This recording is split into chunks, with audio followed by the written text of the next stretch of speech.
They were eating breakfast in their hotel. Some were already on their way to the border. A group of 15 Australians getting ready for a day of sightseeing in Nepal. Then, out of nowhere, a deadly flash flood. There was no escaping it. That hotel is now gone. No one knows where those people are. 35 Australians are among the missing. At least 165 people are dead. That number expected to rise significantly.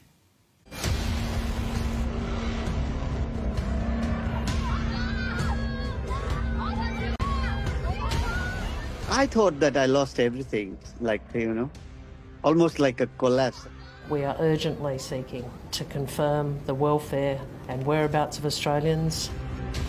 Oh, it is very, very distressing because as time goes by, the chances become very hard. 8:37 local time, a violent wave of mud, ice, rock, water and debris. A bridge snapped like a twig, while homes, buildings, roads, cars, lives gone in seconds. A crushing flood wave careered through villages on the Nepal-China border in the foothills of the Himalayas. In some places, they heard it first, but there was nothing they could do.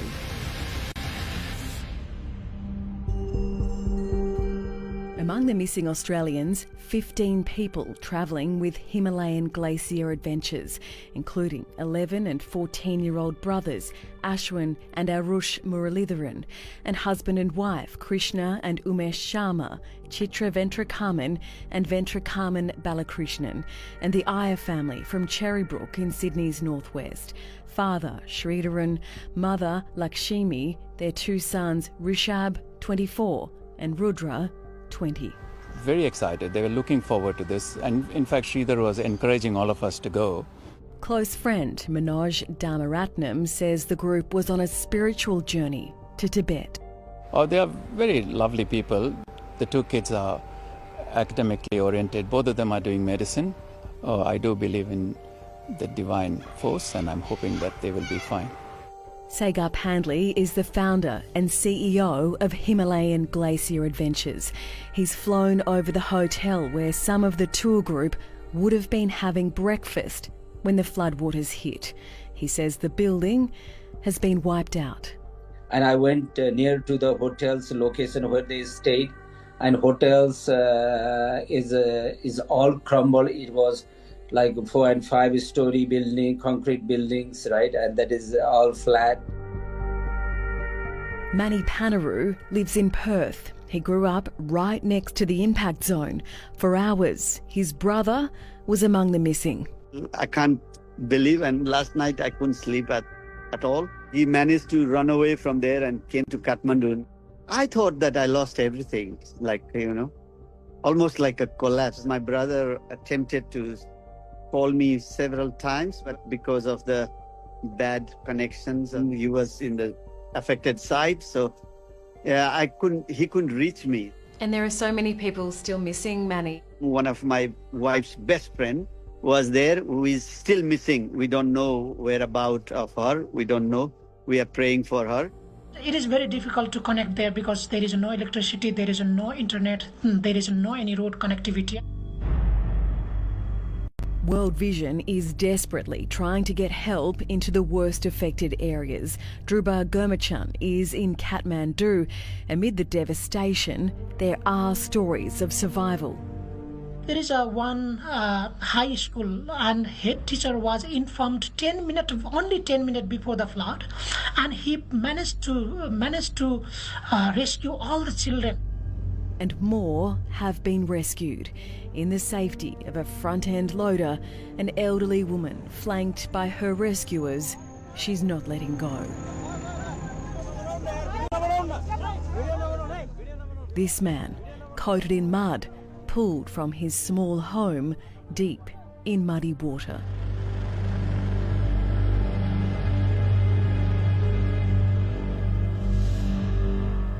To believe what we're seeing, isn't it? And David Fisher is head of delegation for the International Red Cross in Nepal. I spoke with him from Kathmandu in the last hour. David, how do you even begin to get your head around the scale of this disaster?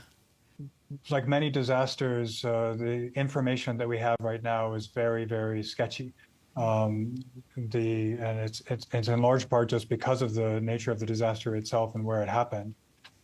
It was this massive wave that came through and from the border of China and has followed a river basin all the way down to the southern part of the country. And it has effectively cut off a very large area of Rasua, which is the district on the northern border with China. Our teams have reached Novokot, which was also very heavily impacted to the south of Rasua along this river basin. And we've seen there extremely important impacts, villages that have been wiped off the land, markets that have been destroyed, just devastation. And so we are operating on an assumption of at least 10,000 families that have been directly impacted, and that number may very well rise. So when you say 10,000 families directly impacted, and then you look at where the death toll stands at the moment, I mean, it's already high, but from what you're saying, we need to be prepared for that number to rise and rise significantly, don't we? I'm afraid so. Many of the bodies that have been found were located in the southern part of the country and probably were swept from very far away.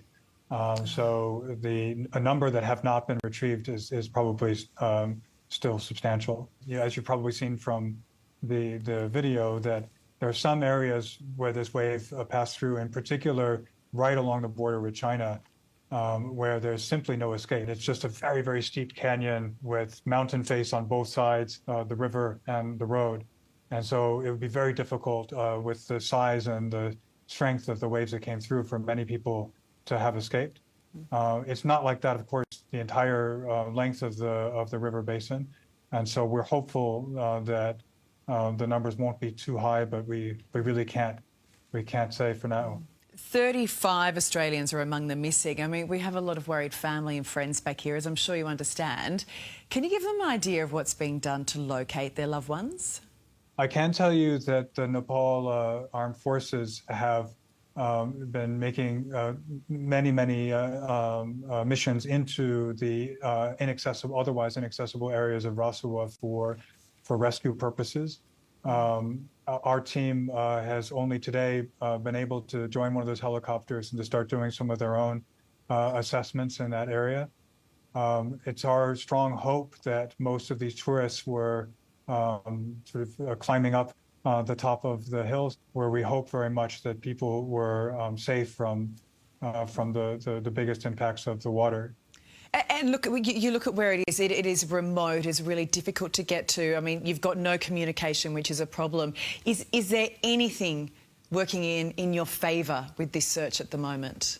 Well, we have a very strong coordination with the national and the local authorities. We have a community that has seen disaster, including this kind of disaster, of an incredibly rapid wave coming through in exactly this spot from a year ago. So that will help. And as soon as the roads are repaired enough, we will be bringing in relief items as soon as we can. We have them. We're ready to bring them in, but we are currently blocked.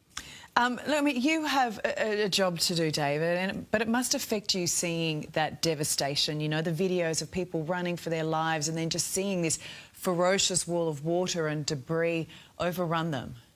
I think that it affects all of us, but mostly those who have survived this terrible incident. It's going to live with them for a very long time. And so it's very important to look after not only their emergency needs, which right now are food and water and especially shelter, because so many people have lost their homes. But we need to also pay attention to their mental health and their sense of well-being. I mean, I just look at the job ahead and it's overwhelming, isn't it? We have an important challenge, and we're really counting on the solidarity of the international community to support all of these people with the funds and the materials they need to help. Well, I know all of Australia is grateful that you are there on the ground. It is a dark, dark day and we're thinking of everyone. Thank you so much for your time, David. Thank you for having me.